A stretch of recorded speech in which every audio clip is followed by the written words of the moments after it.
Lecture du livre des Actes des Apôtres. En ces jours-là, ceux qui accompagnaient Paul le conduisirent jusqu'à Athènes. Puis, ils retournèrent avec un message, ordonnant à Silas et Timothée de rejoindre Paul le plus tôt possible. Alors, debout au milieu de l'aréopage, Paul prononça ce discours. « Athéniens, je constate que vous êtes particulièrement religieux en toutes choses. En me promenant et en observant vos monuments sacrés, j'ai même trouvé une inscription à un Dieu inconnu. Ce que vous vénérez sans le connaître, voilà ce que je viens vous annoncer. Le Dieu qui a fait le monde et tout ce qu'il contient, lui qui est le Seigneur du ciel et de la terre, n'habite pas dans des sanctuaires faits de mains d'hommes, et il n'est pas non plus servi par des mains humaines, comme s'il avait besoin de quelque chose. C'est lui qui donne à tous la vie, le souffle et tout ce dont ils ont besoin. Il a fait tous les peuples à partir d'un seul homme, pour qu'ils habitent sur toute la surface de la terre, fixant les moments de leur histoire et les limites de leur habitat. Dieu les a faits pour qu'ils le cherchent et, s'ils le peuvent, qu'ils le trouvent.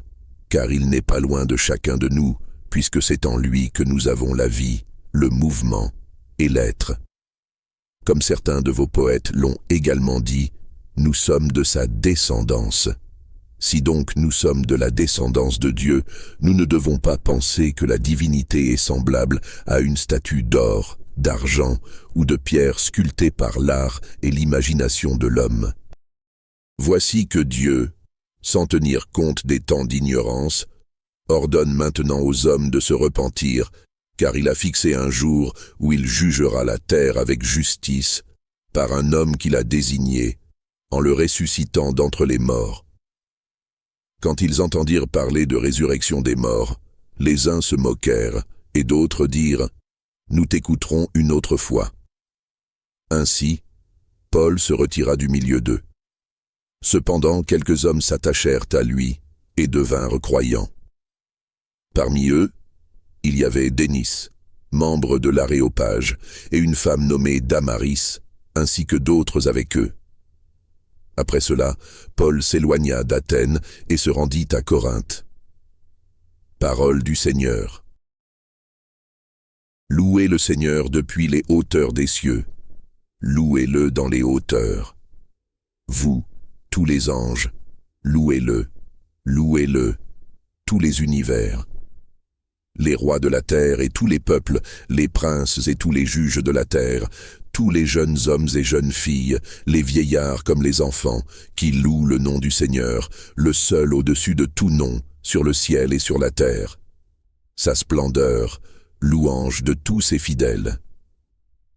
Évangile de Jésus-Christ selon saint Jean. En ce temps-là, Jésus disait à ses disciples, « J'ai encore beaucoup de choses à vous dire, mais pour l'instant vous ne pouvez pas les porter. Quand viendra celui qui est l'Esprit de vérité, il vous conduira dans la vérité tout entière.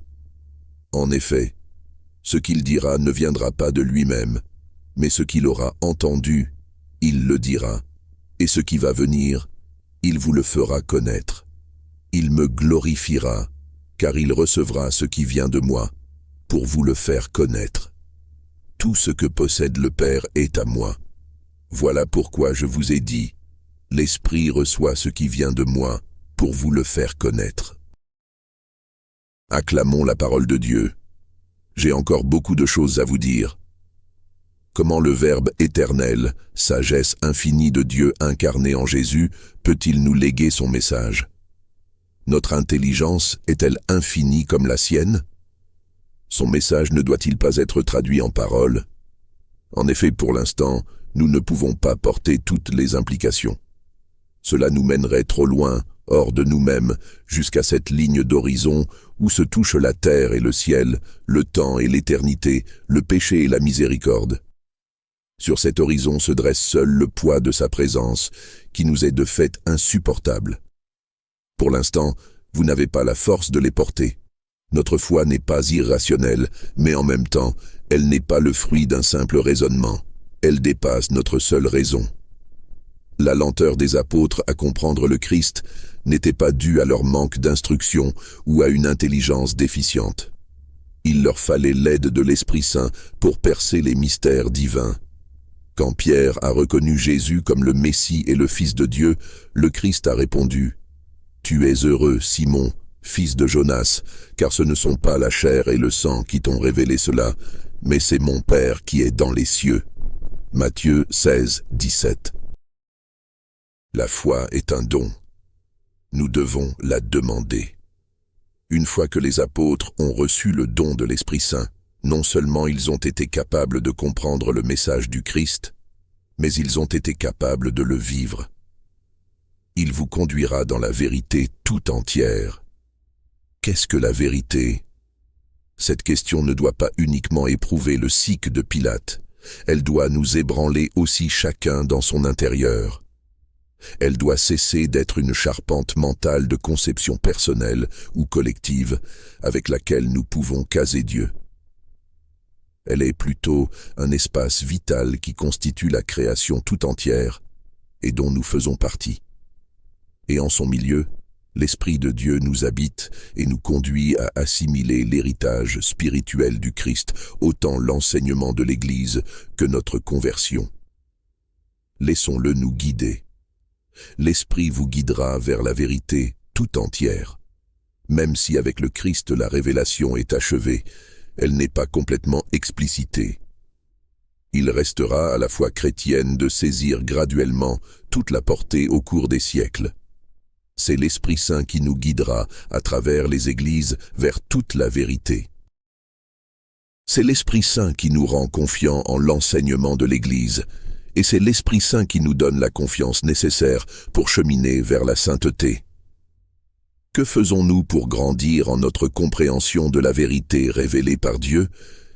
Est-ce que je lis au moins de temps en temps le catéchisme de l'Église catholique? Est-ce que je lis les textes bibliques de chaque jour? Qu'est-ce que je fais pour suivre les enseignements constants de l'Église? L'Esprit redira tout ce qu'il aura entendu. Les trois personnes, le Père, le Fils et l'Esprit Saint, sont un dans une même nature. Elles ne peuvent jamais être séparées dans leurs actions. L'Esprit Saint et ses actions ne peuvent jamais être légitimement séparés du Christ.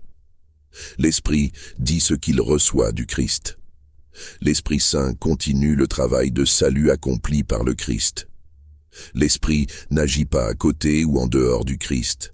Il n'y a qu'une seule économie salvifique, du Dieu un et trine, réalisée dans le mystère de l'incarnation, de la mort et de la résurrection du Fils de Dieu, mise en œuvre avec la coopération du Saint-Esprit, élargie dans sa portée salvifique à l'humanité entière et à l'univers.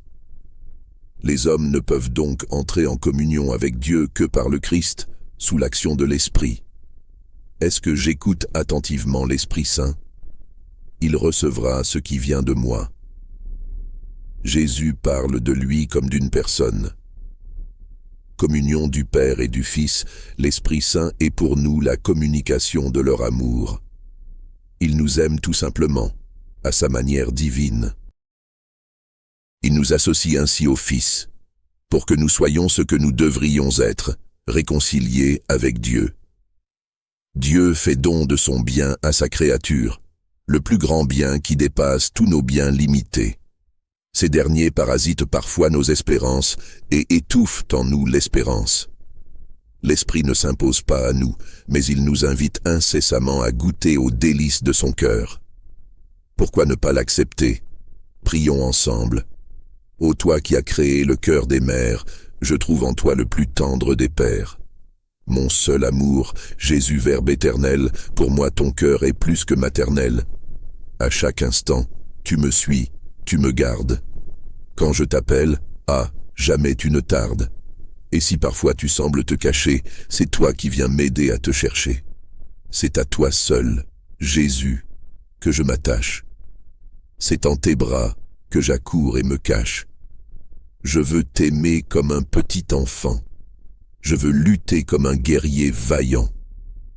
Comme un enfant, plein de délicatesse, je veux, Seigneur, te combler de caresses.